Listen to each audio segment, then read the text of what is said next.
Every morning the world starts quietly, one soft light at a time. Homes flicker awake, shops open. People take those first small steps into a brand new day. And in all of that ordinary movement, there's something kind of extraordinary. A moment worth noticing, a spark you feel before you even name it. Sometimes it's quiet, sometimes it's small, but kindness shows up right on time. And every morning we choose to show up with you so we can look for that spark together. Good morning. I'm Matt Roof, the Uncommon Kindness Guy, and this is Kindness Rising. Let's rise together.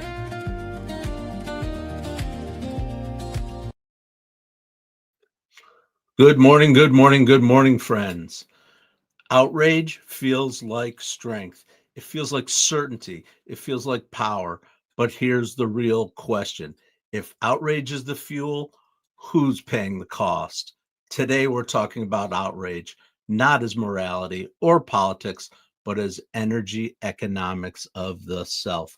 Because what outrage gives us in the moment, it often steals from our future. This is Kindness Rising.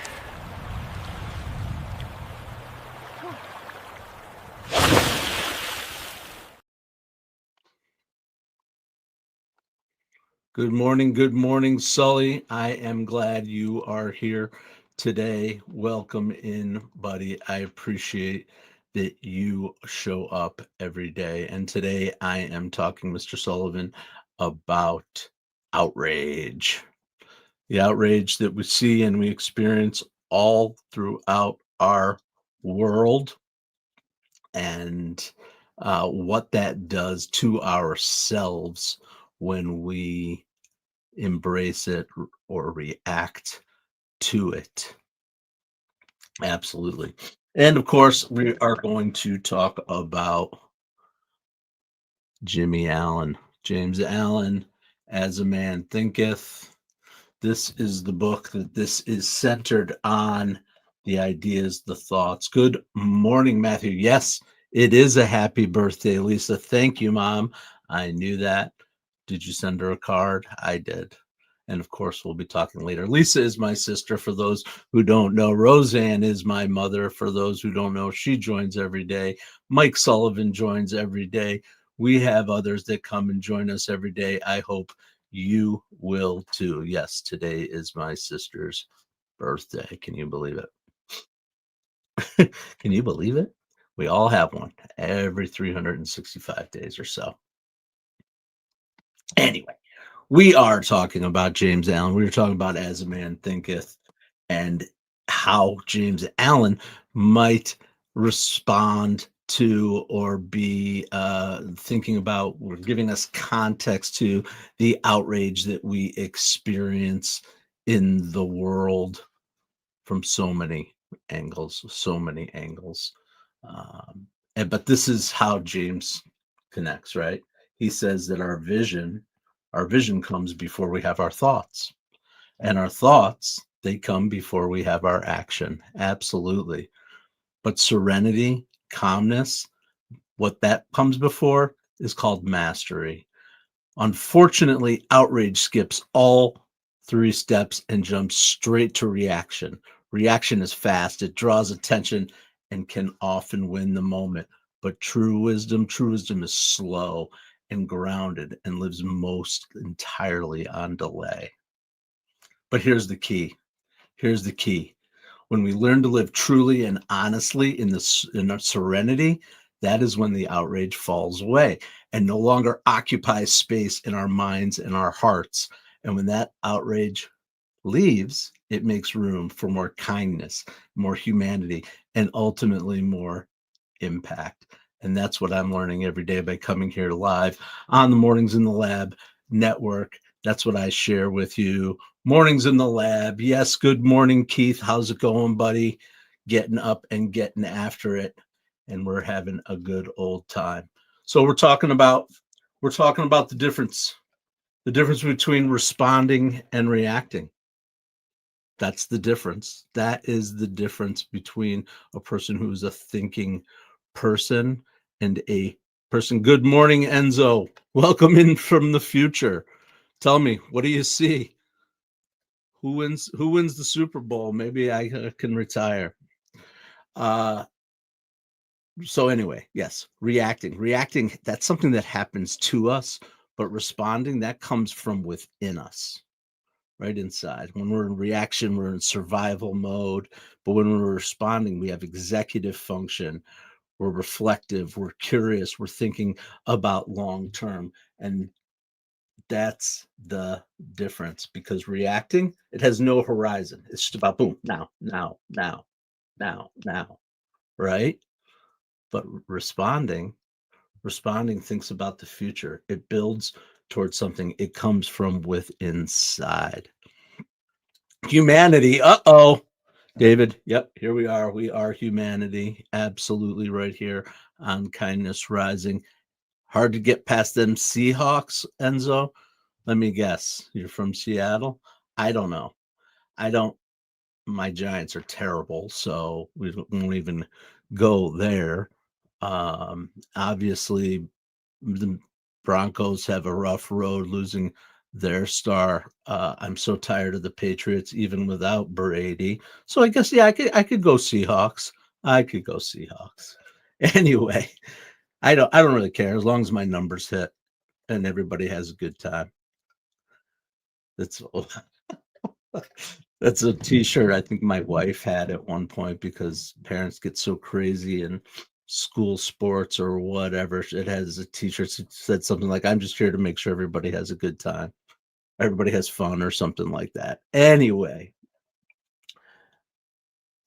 responding. Enzo's in New Zealand from the Mornings in the Lab. Nice. Welcome in from down under. It's like 12:01 a.m. there. Nice. Up late at night, Enzo. Glad you are here with us. Awesome. Awesome. Thank you so much, Keith. I recognize the name Enzo. Now I know where it came from Mornings in the Lab with Keith, John, and friends. Absolutely. So here's the thing. Reacting, I was talking about that. Reacting has no horizon. We're living at 1:37 a.m. All right. Up late, Enzo, down under. And it's summer there too, right? So like up late on a summer night, I guess. Thanks for joining, Enzo. Come on and join me every day at, I guess, 1:30 a.m. New Zealand time. Awesome. So anyway, I can easily get distracted. Reacting. We're not reacting. We are responding to protect our future. Absolutely. Thank you, everyone, for joining. I appreciate that you come out to Mornings in the Lab every weekday morning, 7:30 a.m. Come to Kindness Rising. Join the Mornings in the Lab network. And if you're interested in going live and bringing your truth to the world, rising above the noise, showing your authenticity and your expertise, we can help you do that. We're looking for folks to join us and bring their voice to the world. Reach out to me, Matt Roof, right here on YouTube or on LinkedIn, and I'll be glad to get you set up and have a discussion about what it takes if you're ready to go live. Absolutely. All right, back to our outrage. I'm just thinking about this, thinking about outrage versus serenity, reacting versus responding. And the truth is, for me, like that reactionary, the outrage, all that stuff, it's super cheap. It's super cheap. And that's why people lean into it. It's psychologically cheap. Boom, quick hit with in your brain, your survival system, no complexity, just go, right? It's digitally cheap. It's digitally cheap. Unfortunately, in some ways, platforms will reward anything that accelerates attention, and that does make for attention grabbing for sure. And it's socially cheap because it binds people quickly, but it doesn't build anything. It's cheap energy, it's fast ignition, and then it burns out. That's why we respond rather than react. That's why we share insights and wisdom and lean into curiosity and have dialogue and conversation rather than talking at. We talk with. That is a key part of being a member of the Mornings in the Lab and joining us in the Mornings in the Lab at 7:30 a.m. with Kindness Rising and Mornings in the Lab with Keith, John, and friends at 8. Absolutely. Thanks for everyone for coming out. I appreciate you. Get involved in the chat. Tell us where you're coming from and what's going on.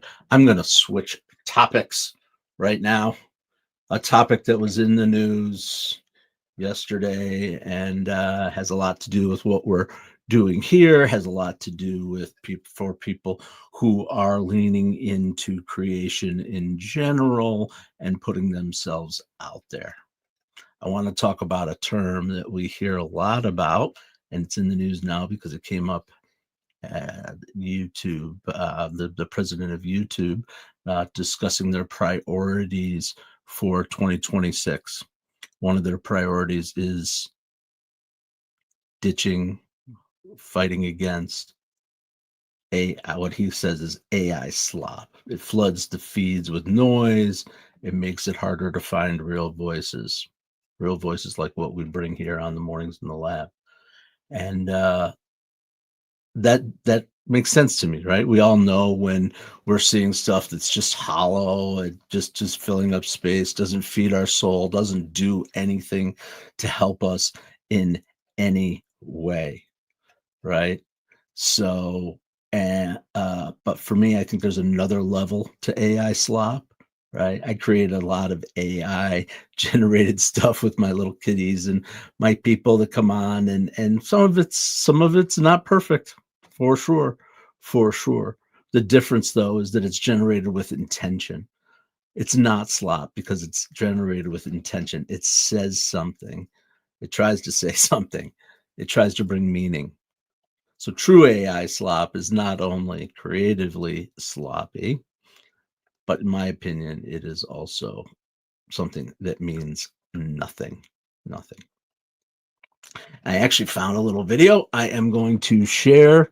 It's a couple of minutes long. I'll probably break in somewhere in the middle of it, but let me see if I can grab it. This was really thought-provoking for me, and I hope it is to you. And this is actually the case against hating AI slop. AI slop is low effort, meaningless content generated quickly by AI with no artistic intent, taste, or purpose.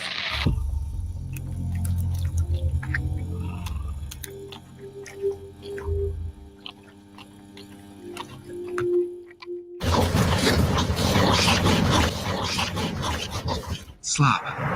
Slop. Slop.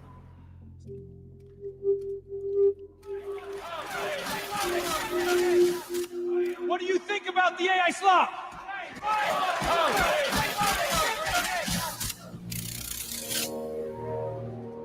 Enough!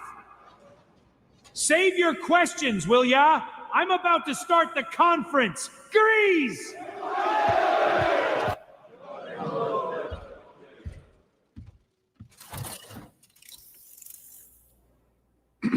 Look, I really don't have the time, or frankly, the desire to be here. This whole AI slop controversy is ridiculous. Our official statement is, as it's always been, slop is survival. For us, it is food. For those who create what the cynics are calling slop, is an effort to communicate something inside of someone, whatever it may be. For without the ability to self-express, we begin slowly killing off who we really are, until we are simply a shell of conformity who bowed to the limited thinking and self-righteous so-called artists who deem themselves worthy of judging what creativity and self-expression are to everyone on the planet. So, although we have nothing more to add officially, I will at least take a couple of questions.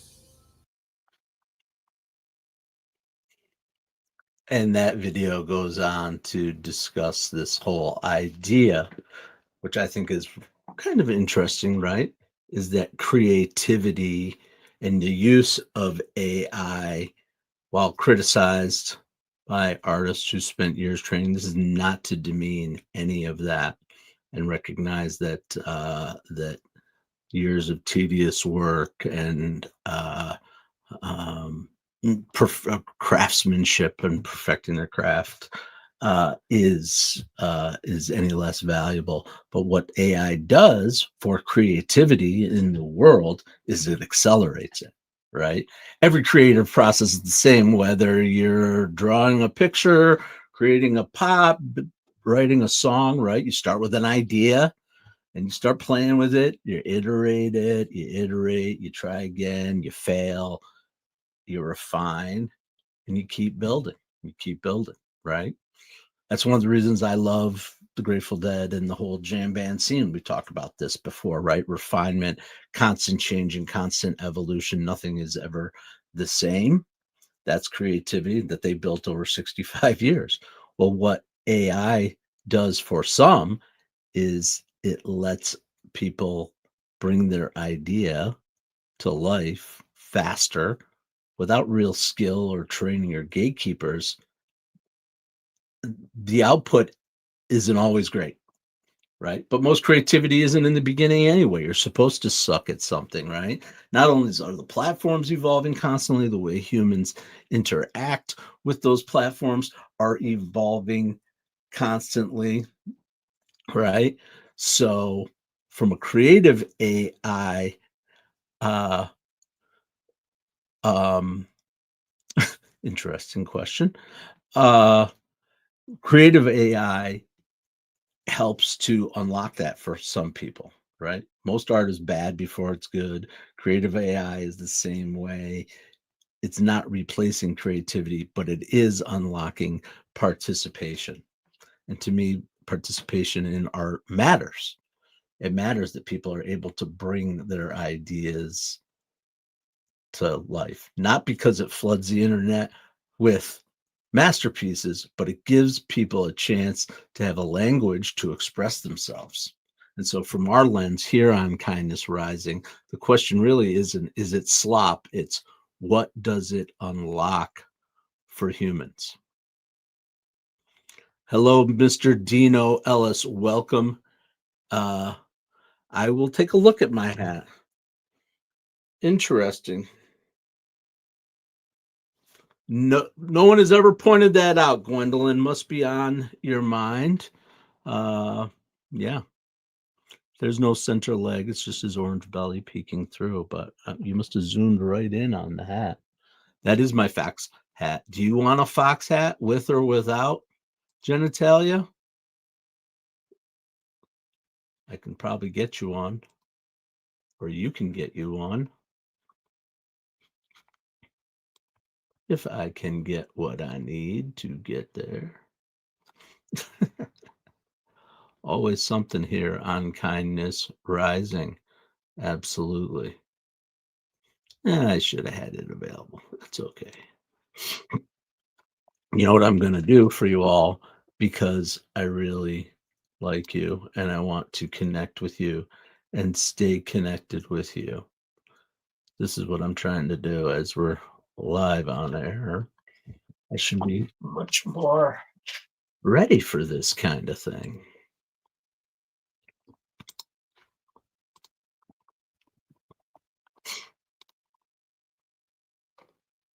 There you go. Click on that link. It will help you to find me everywhere, including my merch store. So there it is. My link trees, Uncommon Kindness. I hope you'll join me there. Yeah. And because I'm even nicer,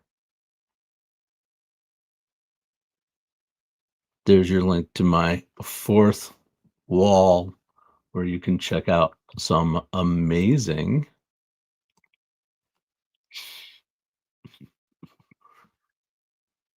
my first time ever trying to do this too, so may as well just keep Keep trying stuff. There it is. There's the merch store. Check it out. T-shirts. There's the very hat I'm wearing right now. You want a Kindness Rising mug. Whatever. T-shirts, hats, bandanas. You got a little baby? Jump on the bandwagon and buy a little onesie for your baby. And it's chilly up here in the US and North America. Get a hat. All right. There's your commercial for today. Never did that before. That was fun. Anyway, it exists out here. There. I am not here to sell merch, but if it helps to spread the word and you want, now I'll never see that image the same again. Thank you very much there, my friend Gwendolyn. But buy a hat. Wear the fox. All right. So silly. Anyway, we were talking about AI. We were talking about how it unlocks participation, right? It gives us a chance to create and bring our ideas to life. Those of us who haven't had the skill sets built to, I don't know why that's sticking out there, to work. I work on non-AI art too. So it's just part of the creative unlocking. If you are a creative person, AI just becomes one more tool. You work with wood, you paint, you write, whatever the case may be, AI becomes a tool to accelerate that, not to replace it. That's my take on it. That's my take on it. But here's the key for me. I'm going to take it back to this, which is it's all about intention with the content. Are you creating content to outrage? Are you creating content to flood with spam and meaningless, valueless content? Are you starting conversation? Are you triggering thought and dialogue? Open new ideas and expressions. That's the key for me in terms of AI art, for sure. Okay, how do I get that off of there? There it is. All right, Pomeranian dog. They're related to the fox genetically? Okay.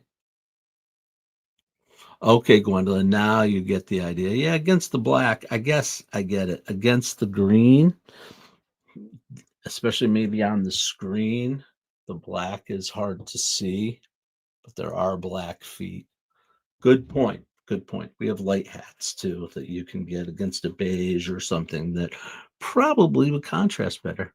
Good observation, Gwendolyn. Stick around, check out the hats, talk about what's going on in the world in terms of outrage, right? Outrage also has science, there's science behind this, right? We talk about the science. Outrage, I mean, it's just a threat, right? It becomes in your body, that amygdala in the brain, it lights up. You go into that fight or flight mode. Your fast brain takes over, that lizard brain takes over, and your slow brain, the prefrontal cortex, where critical thinking happens, shuts down, right? That's great for survival. Our brains were built for that, but it's terrible, terrible for perspective and wisdom and growth, right? Absolutely. And it has to do with another idea, concept of science. Neuroscientists call it the complexity collapse. Your brain is is designed to take a nuanced problem, something that has multiple factors, and try to break it down into something binary. Is this safe or is it dangerous? Is this a friend or is this an enemy? Is this right or is this wrong? Right? So it takes that your brain's taking all that complexity, and it's so easy to fall into that and just get latched onto one side. But That's not what we do here on Kindness Rising. We talk about ideas. We bring some inner thoughts, some peace and some calm, a little bit of serenity maybe in the day. Doesn't mean we can't have fun and have energy. To be serene and to be centered within ourselves does not mean we're lame or boring or uninteresting or uninterested. It just means we're secure within ourselves and not going to be impacted by the outside as much. So we're going to bring it back home a little bit with James Allen. Very wise as a man thinketh. And I'm going to read a piece and then we'll close it down. Unless you have something else to say, don't be afraid to jump in the comments and share your thoughts or your ideas about this stuff. All right, here it is from the Serenity chapter of As a Man Thinketh. A man becomes calm in the measure that he understands himself as a thought-evolved being. For such knowledge necessitates the understanding of others as the results of thought, and as he develops a right understanding and sees more and more clearly the internal relation of things by the action of cause and effect, he ceases to fuss and fume and worry and grieve and remains poised, steadfast, and serene. When you see more clearly the internal relations of things, to me, that's about getting outside of ourselves, right? Such knowledge necessitates the understanding of others as the result of thought. That's poignant to me. It's important, I think, that we think about that. We think about what's inside of us every day. And remember that serenity doesn't mean we're passive, right? It doesn't mean we're not engaged or interested. It just means that we have power, but our power is not to dominate others, but to direct ourselves. Absolutely. All right. So I had a whole bunch of other stuff that I wanted to talk about, but we are winding down on time. Maybe I'll continue the conversation about outrage and calmness and serenity again tomorrow, but I want to give you some things to think about, some actual takeaways, three simple things that help you to have discipline regarding outrage. First of all, I want to make sure it's okay to be outraged. It's okay. I want to make sure that I make sure I think it's okay to be outraged. But you have to ask some questions. The first question is, who benefits if I escalate? So you might think it's you, but sometimes the answer actually isn't you. Think a little bit. Buy a little time before your reaction. We all do it. We all react, right? Find a way to take a breath. Delay will break that binary and bring in other perspectives that might just smooth that out. And choose your horizon over the moment. Remember, outrage, getting crazy, outrage serves the moment. Sometimes it's needed, but serenity will always serve the future. And that's what we're building here on Kindness Rising, a future where things are a little bit less crazy, a little bit calm, a little bit connected right here on Kindness Rising. I appreciate that every one of you came out today, spent a little time with us.